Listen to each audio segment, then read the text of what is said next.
It inspires us, ladies and gentlemen, to be doing our work with all integrity and honesty, even when nobody is watching us. तो माननीय प्रधानमंत्री जी का हम विशेष रूप से धन्यवाद करते हैं हमारे आज के इस विशेष कार्यक्रम का नेतृत्व से प्रदान करने का। और अब सभी का स्वागत करने के लिए और उनके स्वयं के अग्रणी विचारों के लिए मैं आमंत्रित करती हूं central vigilance commissioner Shri Suresh N Patel ji को उनके स्वागत उद्बोधन के लिए।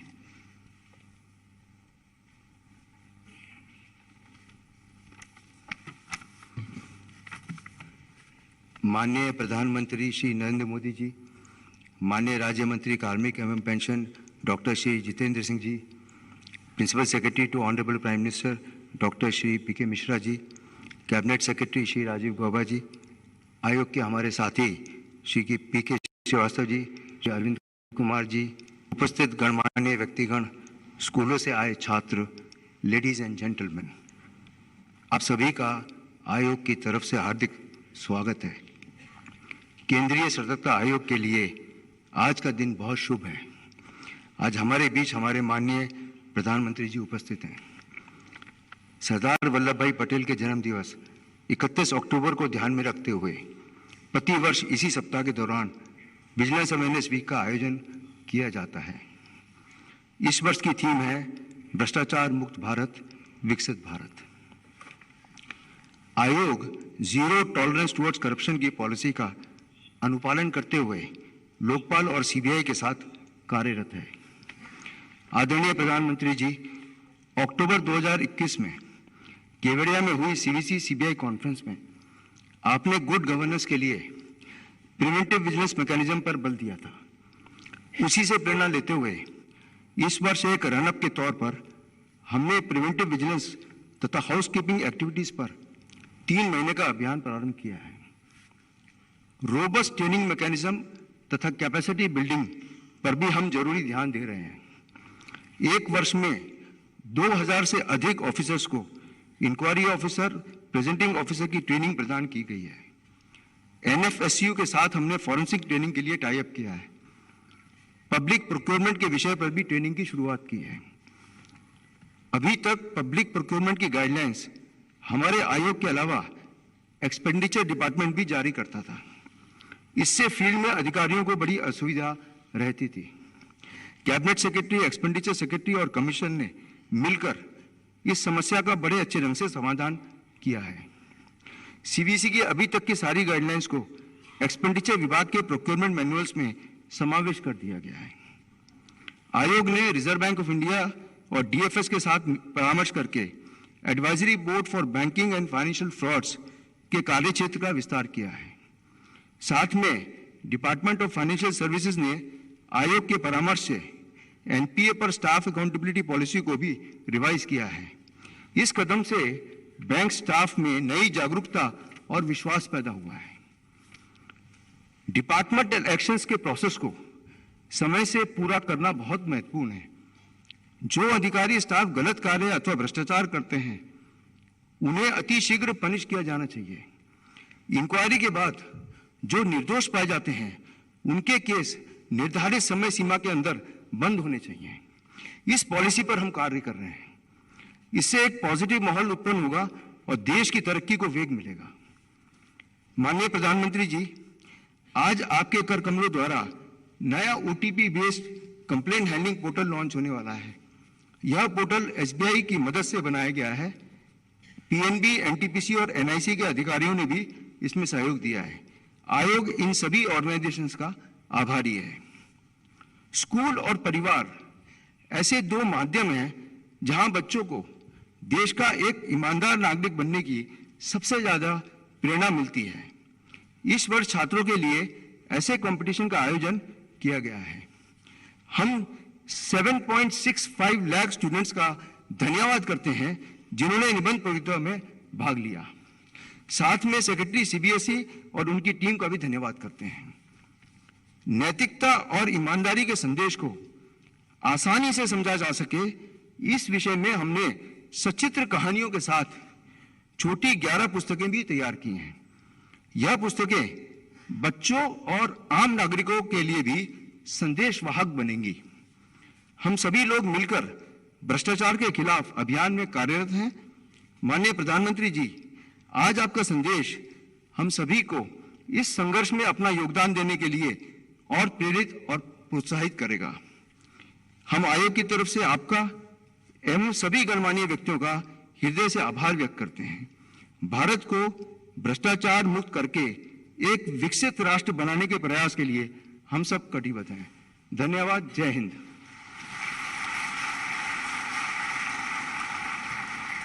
बहुत बहुत धन्यवाद सर, इन सप्ताह भर चलने वाली गतिविधियों के बारे में हमें जानकारी देने का। And now, ladies and gentlemen, I request and invite our Honorable Minister, Shri Jitendra Singh Ji, the Honorable Union Minister of State for Personal Public Grievances and Pensions, for his address to the August gathering.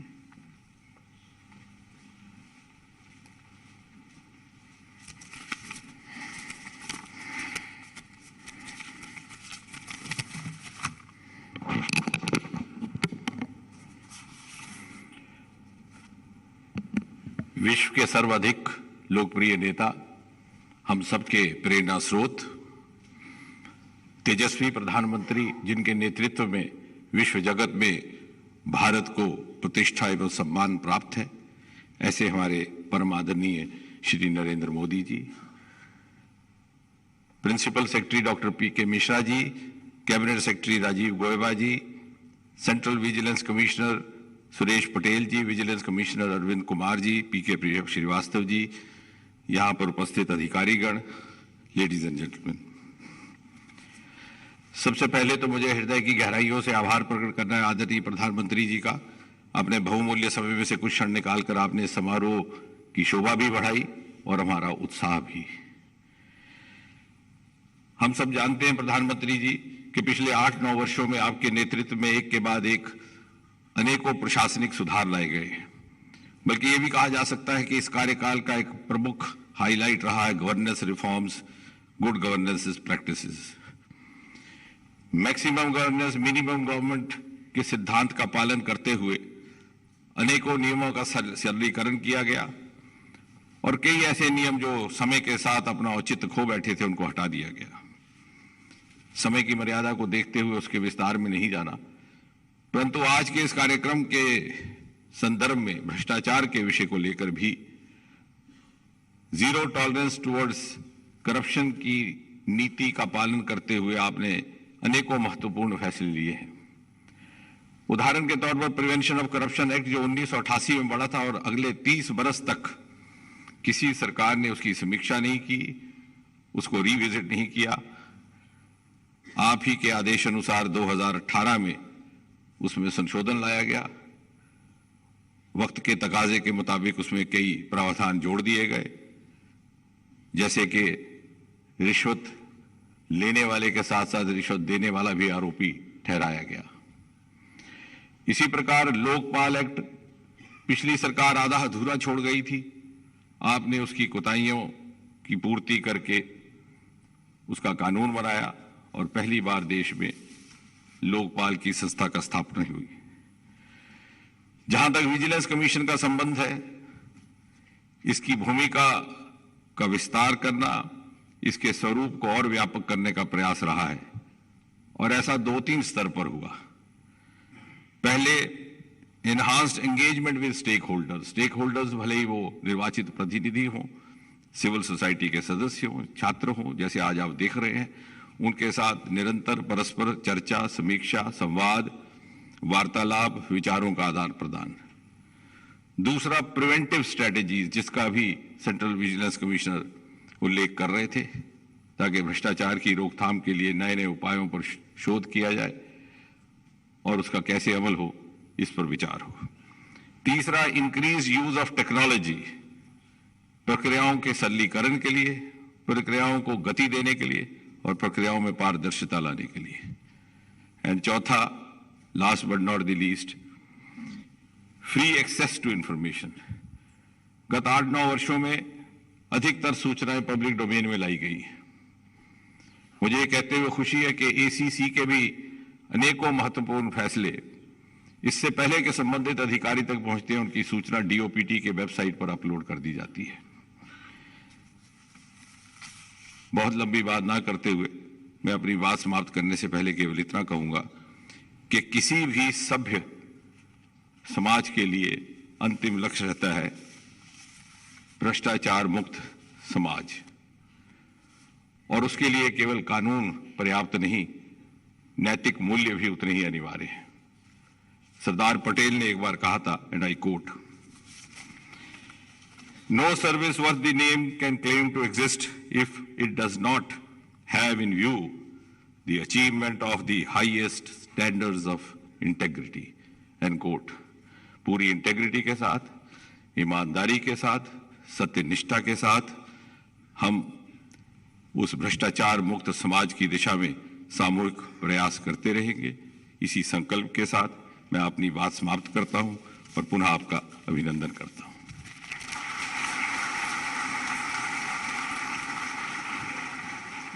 बहुत बहुत धन्यवाद माननीय मंत्री जी आपके प्रेरणादायक संदेश के लिए। Ladies and gentlemen, as was mentioned, run up to this Vigilance Awareness Week, there was a 3-month campaign which was started by CVC, and it started from the 16th of August. It's going to be on till the 15th of November 2022. And this is focusing on preventive vigilance. For greater details about this campaign, we now present you a short film. सतत जागरूकता ही स्वतंत्रता का मूल्य है। भारत विकास की लक्ष्य पूर्ति में पारदर्शिता एवं सत्यनिष्ठा के मूल सिद्धांतों पर निरंतर आगे बढ़ रहा है। पिछले 8 वर्षों में डायरेक्ट बेनिफिट ट्रांसफर के द्वारा आधार, मोबाइल, इन सारी आधुनिक व्यवस्थाओं का उपयोग करते हुए 2 लाख करोड़ रुपए जो गलत हाथों में जाते थे उसको बचा करके देश की भलाई के लिए काम लगाने में हम सफल हुए। भ्रष्टाचार के खिलाफ मैं साफ देख रहा हूं कि हम एक नए कालखंड में कदम रख रहे हैं। विकास की इस उन्नतिशील गाथा को एक सूत्रधार बनकर सही दिशा दे रहा है सेंट्रल विजिलेंस कमीशन, देश का एपेक्स इंटेग्रिटी ऑर्गेनाइजेशन। हर साल सरदार वल्लभ भाई पटेल की जयंती के उपलक्ष्य में सेंट्रल विजिलेंस कमीशन द्वारा सतर्कता जागरूकता सप्ताह का आयोजन किया जाता है। भ्रष्टाचार मुक्त भारत, विकसित Bharat, corruption free India for a developed nation theme के साथ 2022 में यह सप्ताह 31 अक्टूबर से 6 नवंबर तक मनाया जा रहा है। इस वर्ष पहली बार केंद्रीय सतर्कता आयोग द्वारा सभी केंद्रीय संगठनों में 3 माह के विशेष अभियान के लिए 6 फोकस एरियाज चिन्हित किए गए हैं। Property management, management of assets, record management, technological initiatives, updation of guidelines, circulars, manuals, disposal of complaints. Property management को केंद्र में रखकर सीबीसी केंद्रीय संगठनों की प्रॉपर्टीज के सही संचालन, नियंत्रण, रखरखाव और निरीक्षण पर जोर दे रहा है। इस संबंध में संगठनों ने कई कदम उठाए हैं, जैसे digitisation of records and ownership documents, सभी लैंड होल्डिंग्स तथा प्रॉपर्टीज की जीआईएस मैपिंग और रियल एस्टेट मैनेजमेंट सिस्टम जैसे पोर्टल्स प्रॉपर्टीज की रिकॉर्ड कीपिंग, इफेक्टिव मैनेजमेंट एवं रखरखाव बढ़चढ़ मदद कर रहे हैं। किसी भी कार्य क्षेत्र की उन्नति और विकास में वर्क एनवायरनमेंट का महत्वपूर्ण योगदान होता है, जो कि एम्प्लॉइज की कंसंट्रेशन, प्रोडक्टिविटी एवं इफेक्टिवनेस बढ़ाने के लिए अहम है। आयोग द्वारा बेहतर एसेट एवं रिकॉर्ड मैनेजमेंट के लिए नीतिबद्ध तरीके से सेग्रीगेशन, डिस्पोजल एंड स्टोरेज के निर्देश दिए गए हैं। कई संगठनों द्वारा प्रॉपर प्लानिंग की मदद से ये कार्य किया जा रहा है, ताकि ऑफिस एनवायरनमेंट मॉडर्न और अपडेटेड होने के साथ साथ सहज एवं अनुकूल बने। इलेक्ट्रॉनिक रिकॉर्ड के रखरखाव की ओर भी विशेष ध्यान दिया जा रहा है। डिजिटाइजेशन के दौर में अधिकांश स्टेक होल्डर्स अब संगठनों की वेबसाइट्स के माध्यम से इंटरैक्ट कर रहे हैं। ये एक आसान और सुविधाजनक विकल्प होने के साथ साथ सर्विस डिलीवरी को और भी पारदर्शी बनाता है। कई संगठन अपनी वेबसाइट को निरंतर न सिर्फ अपडेट कर रहे हैं, बल्कि डेडिकेटेड पोर्टल भी विकसित कर रहे हैं। बदलते समय के साथ संगठनों को कॉम्पिटिटिवनेस बनाए रखने के लिए काम करने के नए तरीकों को अपनाना जरूरी है। इसीलिए विभिन्न गाइडलाइंस, सर्कुलर्स, मैनुअल्स को नियमित रूप से अपडेट करना प्रिवेंटिव विजिलेंस की अनिवार्यताओं में से एक है। सीवीसी लगातार प्रोक्योरमेंट्स एवं विजिलेंस एडमिनिस्ट्रेशन के लिए दिशा निर्देश जारी करता रहा है। आयोग द्वारा हाल ही में विजिलेंस मैनुअल को अपडेट किया गया है। डिपार्टमेंट ऑफ एक्सपेंडिचर के द्वारा सीवीसी के सहयोग से गुड्स, वर्क्स, कंसल्टेंसी और सर्विसेज के मैनुअल्स भी बनाए गए हैं। आयोग द्वारा कैंपेन की अवधि के दौरान सभी संगठनों को ऐसी जरूरी अपडेशंस करने के लिए प्रोत्साहित किया गया है। शिकायतों का समय पर निपटान केंद्रीय सतर्कता आयोग के लिए एक प्रमुख फोकस एरिया है। केंद्रीय संस्थानों द्वारा 3 माह के इस कैंपेन की अवधि में सभी लंबित शिकायतों का न सिर्फ निराकरण किया जा रहा है, बल्कि सिस्टम इंप्रूवमेंट भी सतत रूप से किए जा रहे हैं। राष्ट्र निर्माण की दिशा में ईमानदारी और पारदर्शिता बढ़ाने, भ्रष्टाचार के विरुद्ध लड़ाई को तेज करने, देश के विकास को गति देने एवं सामान्य नागरिकों के जीवन को बेहतर बनाने की दिशा में केंद्रीय सतर्कता आयोग सतत प्रयत्नशील है।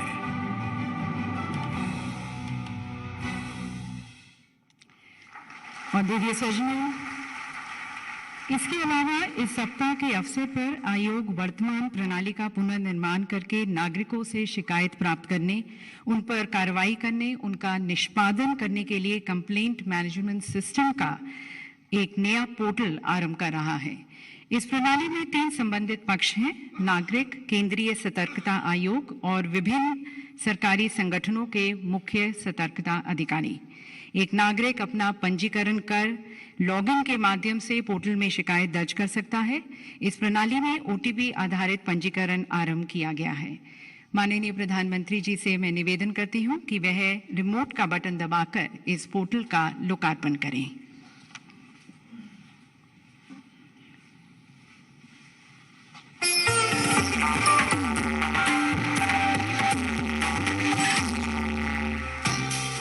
विजिलेंस अवेयरनेस वीक 2022 के उपलक्ष्य में सेंट्रल विजिलेंस कमीशन ने एक नया complaint management system portal launch किया है, जिसकी सहायता से सेंट्रल विजिलेंस कमीशन के तीनों हितधारकों को यानी सिटीजन, सेंट्रल विजिलेंस कमीशन और चीफ विजिलेंस ऑफिसर को शिकायतों को प्राप्त करने, उसे प्रोसेस करने और उसका निपटारा करने में मदद मिलेगी। नए पोर्टल की मुख्य विशेषताएं: ओटीपी के आधार पर रजिस्ट्रेशन, 100% ऑनलाइन प्रोसेसिंग, सिटीजन्स के लिए रेगुलर अपडेट्स, शिकायतों का रियल टाइम स्टेटस, सुदृढ़ management information system, habitual complainants की पहचान, इस्तेमाल करने में बेहद आसान। कंप्लेंट मैनेजमेंट सिस्टम में सिटीजन सबसे पहले हितधारक है और कोई भी सिटीजन आसानी से पोर्टल में खुद को रजिस्टर करके अपनी शिकायतों को दर्ज करा सकता है। इस सिस्टम में पहली बार ओटीपी के आधार पर रजिस्ट्रेशन की सुविधा को आरंभ किया गया है। नए सीएमएस पोर्टल में शिकायत का प्रोसेस पूर्ण रूप से ऑनलाइन है। शिकायत ऑनलाइन प्राप्त हो या डाक के द्वारा, आयोग में सभी शिकायतें डिजिटल रूप से प्रोसेस होंगी। हर शिकायत के साथ एक यूनिक कंप्लेंट नंबर जनरेट होगा, जिसकी मदद से शिकायतकर्ता अपनी शिकायत का रियल टाइम स्टेटस देख सकता है। इसी के साथ और पारदर्शिता बढ़ाने के लिए सिस्टम शिकायतकर्ता को ईमेल और मैसेज भी भेजेगा। यदि कोई भी शिकायत किसी अन्य सक्षम प्राधिकारी के पास भेजी जाती है, जिनके अधिकार क्षेत्र में मामले पर कार्रवाई या निपटारा हो सकता है, तो इसकी भी पूरी जानकारी शिकायतकर्ता को दी जाएगी। तीनों हितधारकों के लिए पोर्टल को और बेहतर और जवाबदेह बनाने के लिए MIS रिपोर्ट में डिले एनालिसिस रिपोर्ट भी शामिल है।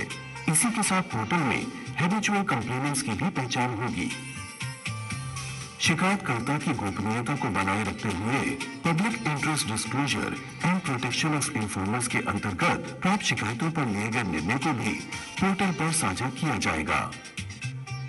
हर साल औसतन 35,000 शिकायतों पर कार्रवाई करने के अनुभव के साथ सीवीसी ने टेक्नोलॉजी का लाभ उठाते हुए इस नए पोर्टल को बनाया है। जमीनी स्तर पर भ्रष्टाचार से लड़ने और इससे निपटने के लिए टेक्नोलॉजी की एक अहम भूमिका है। सेंट्रल विजिलेंस कमीशन का नया सीएमएस पोर्टल इसी की ओर एक अहम पहल है। तो दिव्य सज्जनों, एक बहुत ही यूजर फ्रेंडली और सिक्योर पोर्टल है। दिव्य सज्जनों, यदि हम अपने समाज में बदलाव लाना चाहते हैं तो ज़रूरी है कि हम सूक्ष्म स्तर पर काम करें। हमारे साथ सभागार में लगभग 100 से ज़्यादा बच्चे यहाँ पर उपस्थित हैं। ज़रूरी है कि एक नए विचारधारा वाले भारत के निर्माण की तरफ, एक नए भारत के निर्माण की तरफ इन बच्चों को भी शामिल किया जाए, इन बच्चों को भी भागीदार बनाया जाए, इन्हें भी जागरूक बनाया जाए। और इसी को मद्देनजर रखते हुए कमीशन ने सीबीएसई के सहयोग से एक निबंध प्रतियोगिता का आयोजन किया, जो कि इस विजिलेंस वीक की थीम पर ही आधारित था, corruption free India for a developed nation. यह प्रतियोगिता सीबीएसई द्वारा 3 से 11 अक्टूबर 2022 के दौरान अपने पोर्टल पर आरंभ की गई। इस प्रतियोगिता में सीबीएसई के 10,246 स्कूलों के 10वीं, 11वीं और 12वीं कक्षा के 7,65,000 से अधिक छात्रों ने भाग लिया। स्कूली स्तर, क्षेत्रीय स्तर और फिर राष्ट्रीय स्तर पर मूल्यांकन के बाद आज यहाँ पर टॉप 5 प्रविष्टियों को माननीय प्रधानमंत्री जी के करकमलों द्वारा सम्मानित किया जाएगा।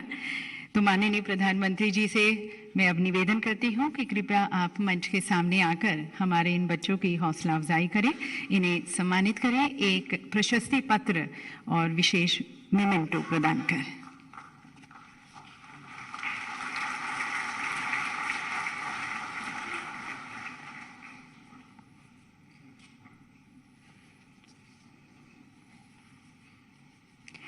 और देखिए सज्जनों, आप सभी की तालियों के बीच मंच पर स्वागत करते हैं अक्षत पांडे का।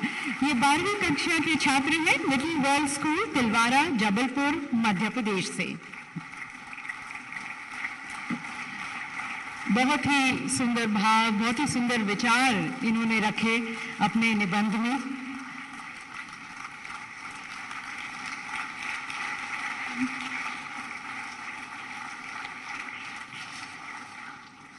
और अब मंच पर मिस यशवी ढाडा, 12वीं कक्षा की छात्र, saint Ann senior secondary school, Saraswati Nagar, Jodhpur, Rajasthan से।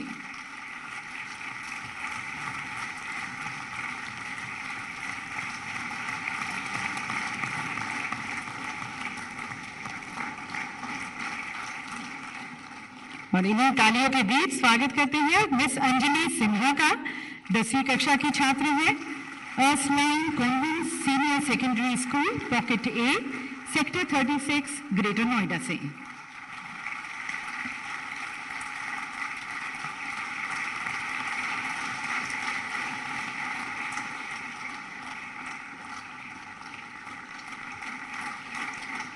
और अब हमारे साथ मंच पर मिस सिरिकोंडा, 10वीं कक्षा की छात्र, टीवीएस स्कूल, तुमकुर, कर्नाटका से।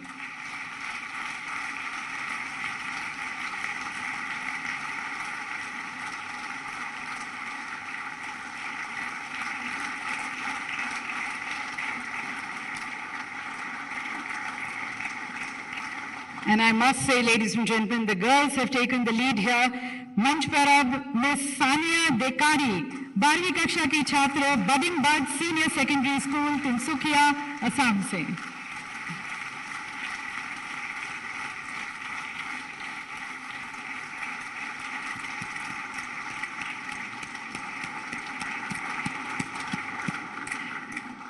बहुत बहुत धन्यवाद माननीय प्रधानमंत्री जी।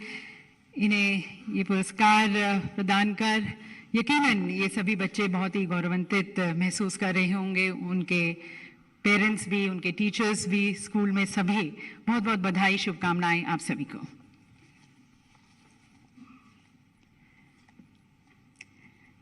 और अब मैं माननीय प्रधानमंत्री जी से निवेदन करती हूं कि वे अपने कर कमलों द्वारा आयोग द्वारा प्रकाशित 3 पुस्तकों का डिजिटल विमोचन करें।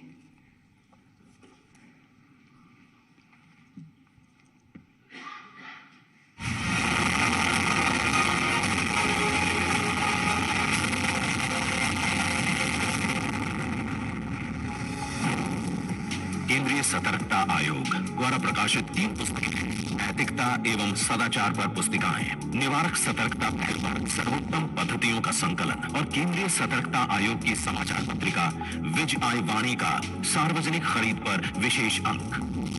नैतिकता एवं सदाचार पर पुस्तिकाएं 11 पुस्तिकाओं की एक श्रृंखला है जिसमें छात्रों तथा नागरिकों को सत्यनिष्ठा तथा नैतिकता का पालन करने एवं भ्रष्टाचार से संघर्ष की प्रेरणा देते संदेश हैं। ये पुस्तिकाएं इन क्षेत्रों में किए जाने वाले प्रयासों को सरल भाषा में हमारे सामने रखती हैं। इस कड़ी की प्रथम पुस्तिका है साथ है तो संभव है। इसमें केंद्रीय सतर्कता आयोग में शिकायत दर्ज कराने की प्रक्रिया बताई गई है।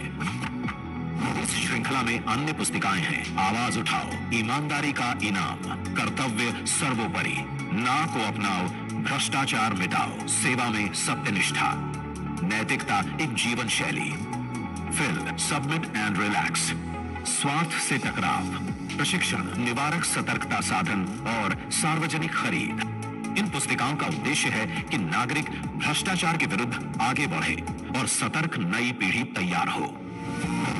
ये सभी पुस्तिकाएं अंग्रेजी में भी उपलब्ध हैं।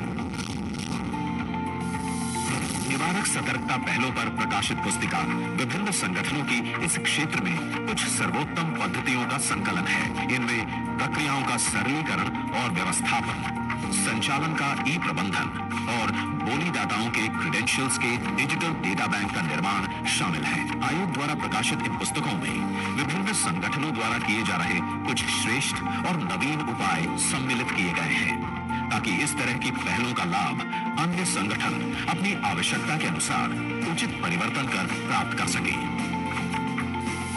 विज आई वाणी केंद्रीय सतर्कता आयोग की समाचार पत्रिका है। विभिन्न क्षेत्रों पर आधारित इसके विशेष संस्करण प्रकाशित किए जा रहे हैं। उन विशेष क्षेत्रों के विशेषज्ञ भी उन संपादकीय समूह में शामिल होते हैं जिससे उन अंकों में व्यावहारिकता बनी रहे। सार्वजनिक खरीद पर आधारित वर्तमान संस्करण इस समाचार पत्रिका का 49वां संस्करण है। आयोग ने सभी संगठनों को निर्देशित किया है कि वे अपने खरीद दिशा निर्देशों मैनुअल को वित्त मंत्रालय के व्यय विभाग द्वारा जारी संशोधित प्रोक्योरमेंट मैनुअल के अनुरूप करें, जो वर्तमान में संदर्भ का एकल स्रोत है। आयोग के इस न्यूज़लेटर में विभिन्न संगठनों द्वारा विचारों, पहलों को साझा किया गया है, जिससे पारदर्शी, निष्पक्ष और वस्तुनिष्ठ तरीके से खरीद करने की जानकारी प्राप्त हो। इससे उन संगठनों के प्रयासों की जानकारी से सार्वजनिक खरीदार लाभ प्राप्त कर सकते हैं।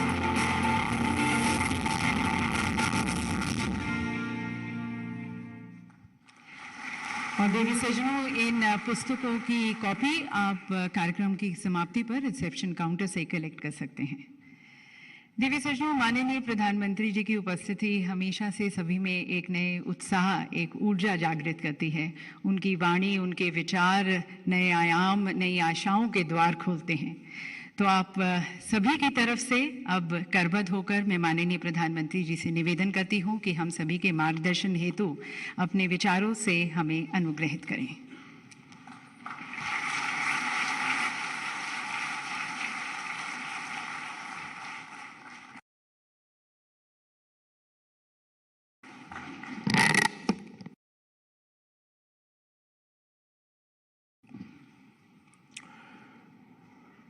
मंत्रिमंडल के मेरे सहयोगी doctor Jitendra Singh ji, principal secretary doctor PK. Mishra, Shri Rajiv Gauba, सीबीसी श्री सुरेश पटेल, अन्य सभी कमिश्नर्स, देवी और सज्जनों, ये सतर्कता सप्ताह सरदार साहब की जन्म जयंती से शुरू हुआ है। सरदार साहब का पूरा जीवन ईमानदारी, पारदर्शिता और इससे प्रेरित पब्लिक सर्विस के निर्माण के लिए समर्पित रहा और इसी कमिटमेंट के साथ आपने सतर्कता को लेकर जागृति का ये अभियान चलाया है।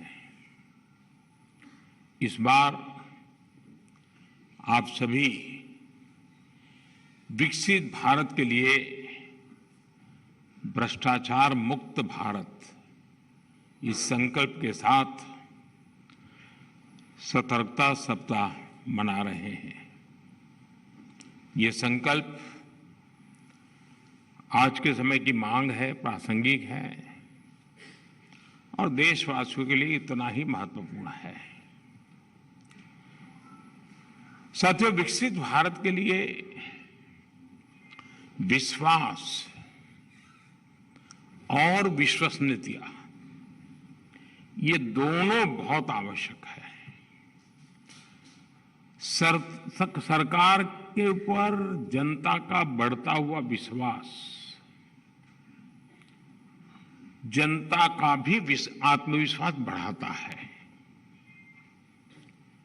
हमारे यहां मुश्किल ये भी रही कि सरकारों ने जनता का विश्वास तो खोया ही, जनता पर भी विश्वास करने में पीछे रही। गुलामी के लंबे कालखंड से हमें भ्रष्टाचार की, शोषण की, संसाधनों पर कंट्रोल की जो लिगेसी मिली, उसको दुर्भाग्य से आजादी के बाद और विस्तार मिला और इसका बहुत नुकसान देश ने 4 पीढ़ी ने उठाया है। लेकिन आजादी के इस अमृतकाल में हमें दशकों से चली आ रही इस परिपाटी को पूरी तरह बदल देना है। इस बार 15 अगस्त को लाल किले से भी मैंने कहा है कि बीते 8 वर्षों के श्रम, साधना, कुछ इनिशिएटिव, उसके बाद अब भ्रष्टाचार के खिलाफ निर्णायक लड़ाई का समय आ गया है। इस संदेश को समझते हुए, इस मार्ग पर चलते हुए हम विकसित भारत की तरफ तेजी से जा पाएंगे। साथियों, हमारे देश में भ्रष्टाचार की और देशवासियों को आगे बढ़ने से रोकने वाली 2 बड़ी वजह रही है। एक, सुविधाओं का अभाव और दूसरा, सरकार का अनावश्यक दबाव। लंबे समय तक हमारे यहां सुविधाओं का, अवसरों का अभाव बनाए रखा गया। एक गैप, एक खाई बढ़ने दी गई। इससे एक अस्वस्थ स्पर्धा शुरू हुई जिसमें किसी भी लाभ को, किसी भी सुविधा को दूसरे से पहले पाने की होड़ लग गई। इस होड़ ने भ्रष्टाचार का इकोसिस्टम बनाने के लिए एक प्रकार से खाद पानी का काम किया। राशन की दुकान में लाइन, गैस कनेक्शन से लेकर सिलेंडर भरवाने में लाइन, बिल भरना हो, एडमिशन लेना हो, लाइसेंस लेना हो, कोई परमिशन लेनी हो, सब जगह लाइन। ये लाइन जितनी लंबी, भ्रष्टाचार की जमीन उतनी ही समृद्ध। और इस तरह के भ्रष्टाचार का सबसे ज्यादा नुकसान अगर किसी को उठाना पड़ता है तो वो है देश का गरीब और देश का मध्यम वर्ग। जब देश का गरीब और मध्यम वर्ग अपनी ऊर्जा इन्हीं संसाधनों को जुटाने में लगा देगा तो फिर देश कैसे आगे बढ़ेगा, कैसे विकसित होगा। इसलिए हम बीते 8 वर्षों से अभाव और दबाव से बनी व्यवस्था को बदलने का प्रयास कर रहे हैं, डिमांड और सप्लाई के गैप को भरने की कोशिश कर रहे हैं। इसके लिए हमने कई रास्ते चुने हैं। 3 प्रमुख बातों पर मैं ध्यान आकर्षित करना चाहूंगा। एक, आधुनिक टेक्नोलॉजी का रास्ता। दूसरा, मूल सुविधाओं के सैचुरेशन का लक्ष्य। और तीसरा, आत्मनिर्भरता का रास्ता। अब जैसे राशन को ही लीजिए, बीते 8 वर्षों में हमने पीडीएस को टेक्नोलॉजी से जोड़ा और करोड़ों फर्जी लाभार्थियों को सिस्टम से बाहर कर दिया। इसी प्रकार डीबीटी से अब सरकार द्वारा दिया जाने वाला लाभ सीधे लाभार्थियों तक पहुंचाया जा रहा है। इस एक कदम से ही अभी तक 2 लाख करोड़ रुपए से अधिक गलत हाथों में जाने से बचा है। 2 लाख करोड़ रुपया। कैश आधारित अर्थव्यवस्था में घुसखोरी, काला धन, ये डिटेक्ट करना कितना मुश्किल है, ये हम सब जानते हैं। अब डिजिटल व्यवस्था में लेन देन का पूरा ब्यौरा कहीं ज्यादा आसानी से उपलब्ध हो रहा है। Government e market place, jam जैसी व्यवस्था, सरकारी खरीद में कितनी पारदर्शिता आई है, ये जो भी इसके साथ जुड़ रहे हैं उसका महत्व समझ रहे हैं, वो अनुभव कर रहे हैं। साथियों, किसी भी सरकारी योजना के हर पात्र लाभार्थी तक पहुंचना, सैचुरेशन के लक्ष्य को प्राप्त करना समाज में भेदभाव भी समाप्त करता है और भ्रष्टाचार की गुंजाइश को भी खत्म कर देता है। जब सरकार और सरकार के विभिन्न विभाग खुद ही आगे बढ़कर हर पात्र व्यक्ति को तलाश रहे हैं, उसके दरवाजे जाकर दस्तक दे रहे हैं, तो जो बिचौलिए बीच में बने रहते हैं उनकी भूमिका भी समाप्त हो जाती है। इसलिए हमारी सरकार द्वारा हर योजना में सैचुरेशन के सिद्धांत को अपनाया गया है।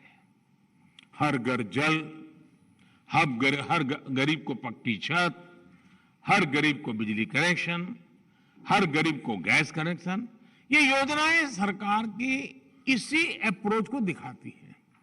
साथियों, विदेशों पर अत्याधिक निर्भरता भी भ्रष्टाचार का एक बड़ा कारण रही है।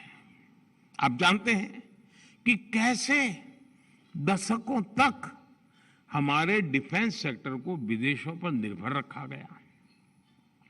इस वजह से कितने ही घोटाले हुए।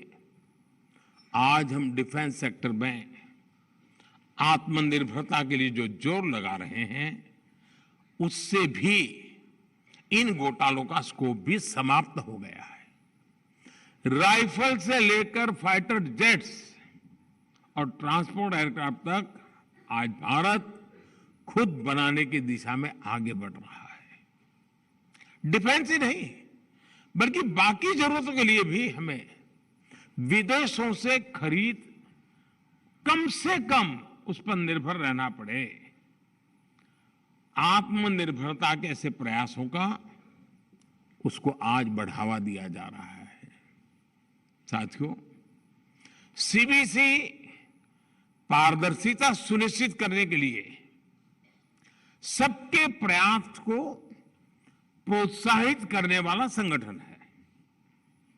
और पिछली बार मैंने आप सभी से प्रिवेंटिव विजिलेंस पर ध्यान देने का आग्रह किया था। मुझे बताया गया है कि आपने इस दिशा में अनेक कदम उठाए हैं। इसके लिए जो 3 महीने का अभियान चलाया गया है वो भी प्रशंसनीय है। मैं आपको और आपकी पूरी टीम को बधाई देता हूं। और इसके लिए ऑडिट का, इंस्पेक्शन का एक पारंपरिक तरीका आप अपना रहे हैं, लेकिन इसको और आधुनिक, अधिक टेक्नोलॉजी ड्रिवन कैसे बनाएं, इसको लेकर भी आपको जरूर सोचते रहे हैं और सोचना भी चाहिए। साथियों, भ्रष्टाचार के खिलाफ सरकार जो इच्छा शक्ति दिखा रही है, वैसी ही इच्छा शक्ति सभी विभागों में भी दिखनी आवश्यक है।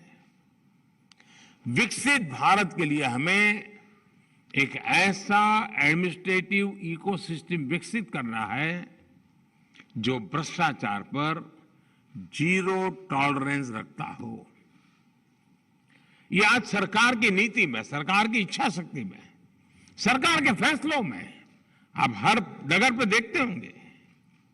लेकिन यही भाव हमारी प्रशासनिक व्यवस्था के डीएनए में भी मजबूती से बनना चाहिए। एक भावना यह है कि जो भ्रष्ट अफसर होते हैं उनके खिलाफ कार्रवाई, चाहे वो आपराधिक हो या फिर विभागीय, बरसों तक चलती रहती है। क्या हम भ्रष्टाचार से संबंधित डिसिप्लिनरी प्रोसीडिंग्स को मिशन मोड में एक अवधि तय करके पूरा कर सकते हैं? क्योंकि ये लटकती तलवार उसको भी परेशान करती है। अगर वो निर्दोष है और इस चक्र में आ गया तो उसको इस बात का बड़ा जीवन भर दुख रहता है कि मैंने प्रामाणिकता से जिंदगी जी और मुझे कैसा फंसा दिया और भी निर्णय नहीं कर रहे हैं। जिसने बुरा किया है उसका नुकसान अलग चीज है, लेकिन जो इसने नहीं किया वो इस लटकती तलवार के कारण सरकार के लिए और जीवन के लिए हर प्रकार से बोझ बन जाता है। अपने ही साथियों को इस प्रकार से लंबे लंबे समय तक लटकाए रखने से क्या फायदा है? साथियों, इस तरह के आरोपों पर जितनी जल्दी फैसला होगा उतना ही प्रशासनिक व्यवस्था में पारदर्शिता आएगी, उसकी शक्ति बढ़ेगी। जो क्रिमिनल केसेस हैं उनमें भी तेजी से कार्रवाई किए जाने, उनकी लगातार मॉनिटरिंग किए जाने की आवश्यकता है।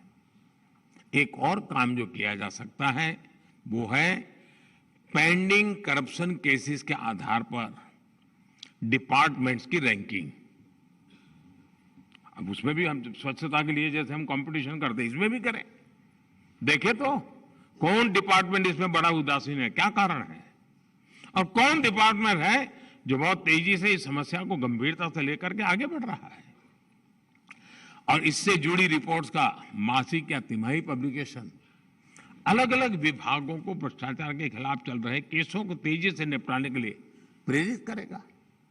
हमें टेक्नोलॉजी के माध्यम से एक और काम करना चाहिए। अक्सर देखा गया है कि विजिलेंस क्लियरेंस में काफी समय लग जाता है। इस प्रक्रिया को भी टेक्नोलॉजी की मदद से स्ट्रीमलाइन किया जा सकता है। एक विषय और जो मैं आपके सामने रखना चाहता हूं वो है पब्लिक ग्रीवेंस के डेटा का। सरकार के विभिन्न विभागों में सामान्य मानवीय द्वारा शिकायतें भेजी जाती हैं, उनके निपटारे का भी एक सिस्टम बना हुआ है। लेकिन अगर पब्लिक ग्रीवेंस के डेटा का हम ऑडिट कर सके तो ये पता लगेगा कि कोई खास विभाग है कि वहां ज्यादा से ज्यादा शिकायत आ रही है, कोई खास पर्सन है उसी के यहां सब सारा मामला जाकर के अटकता है। क्या कोई प्रोसेसिंग पद्धतियां जो है हमारी उसी में कोई गड़बड़ है जिस कारण मुसीबतें आ रही है? मुझे लगता है ऐसा करके आप उस विभाग में भ्रष्टाचार की तह तक आसानी से पहुंच पाएंगे।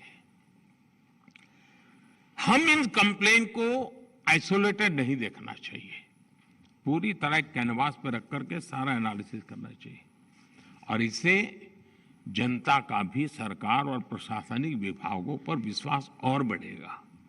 साथियों, करप्शन पर निगरानी के लिए हम समाज की भागीदारी, सामान्य नागरिक की भागीदारी को हम अधिक से अधिक कैसे प्रोत्साहित कर सकते हैं, इस पर भी काम होना चाहिए। इसलिए भ्रष्टाचारी चाहे कितना भी ताकतवर क्यों ना हो, वो किसी भी हाल में बचना नहीं चाहिए। ये आप जैसी संस्थाओं की जिम्मेदारी है।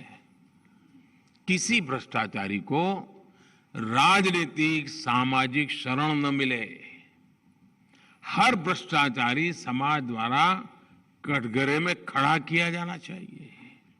ये वातावरण बनाना भी बहुत आवश्यक है। हमने देखा है कि जेल की सजा होने के बावजूद भी, भ्रष्टाचार साबित होने के बावजूद भी कई बार भ्रष्टाचारियों का गौरवगान किया जाता है। मैं तो देख रहा हूं ऐसे ईमानदारी का ठेका लेकर के घूमने वाले लोग, उनके साथ जाकर के ऐसे हाथ पकड़ के फोटो निकालने में शर्म नहीं आती उनको। ये स्थिति भारतीय समाज के लिए ठीक नहीं। आज भी कुछ लोग दोषी पाए जा चुके भ्रष्टाचारियों के पक्ष में भांति भांति के तर्क देते हैं। अब तो भ्रष्टाचारियों को बड़े बड़े सम्मान देने के लिए वकालत की जा रही है। ये कभी ऐसा हमने सुना नहीं देश में। ऐसे लोगों, ऐसी ताकतों को भी समाज द्वारा अपने कर्तव्य का बोध कराया जाना बहुत आवश्यक है। इसमें भी आपके विभाग द्वारा की गई ठोस कार्रवाई की बड़ी भूमिका है। साथियों, आज जब मैं आपके बीच आया हूं तो कुछ और बातें भी करने का मन स्वाभाविक करता है। भ्रष्टाचार और भ्रष्टाचारियों के विरुद्ध कार्रवाई करने वाले सीबीसी जैसे सभी संगठनों को, और यहां सभी उस आपकी एजेंसी के लोग बैठे हैं, आपको डिफेंसिव होने की कोई जरूरत नहीं है।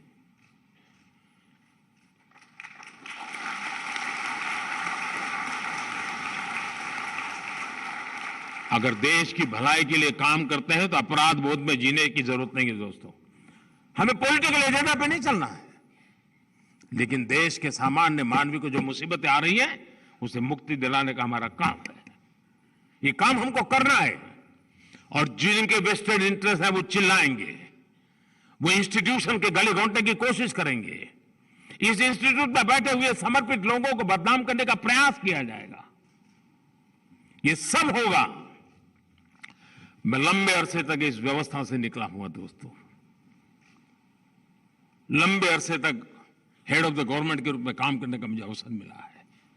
मैंने बहुत गालियां सुनी, बहुत आरोप सुने दोस्तों। कुछ बचा नहीं मेरे लिए, लेकिन जनता जनार्दन ईश्वर का रूप होती है।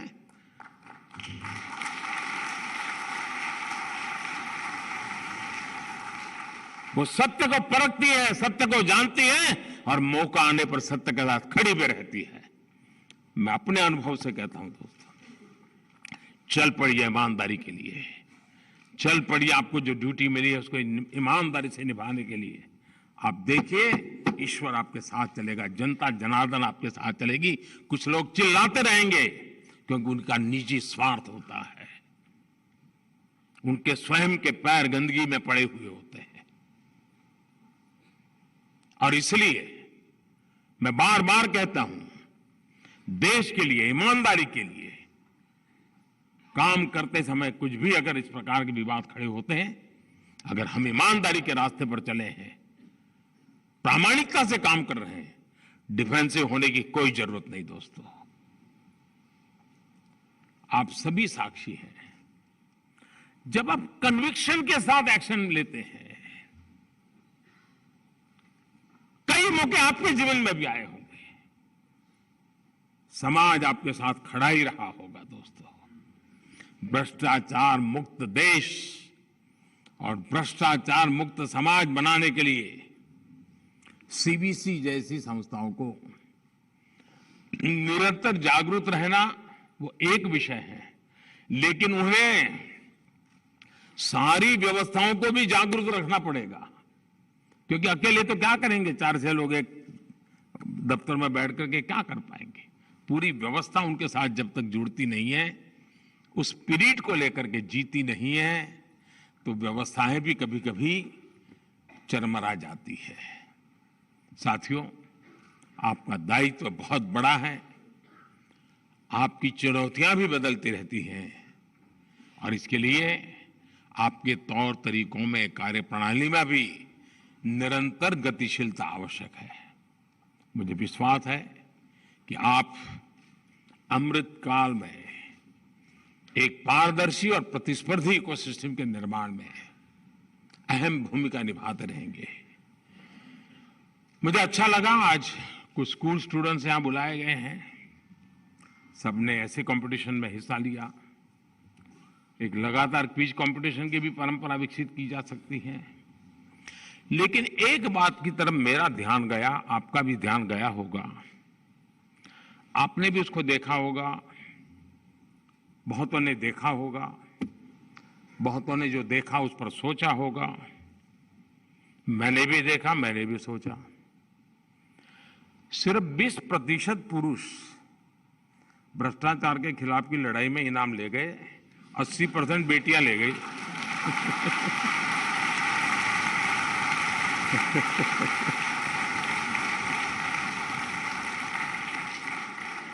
पांच में से 4 बेटियां। मतलब ये 20 को 80 कैसे करे? क्योंकि दौड़ तो उनके हाथ में है। इन पुरुष में भी भ्रष्टाचार के खिलाफ वही ताकत पैदा हो जिन इन बेटियों के दिल दिमाग में पड़ी है। उज्जवल भविष्य का रास्ता वही बनेगा।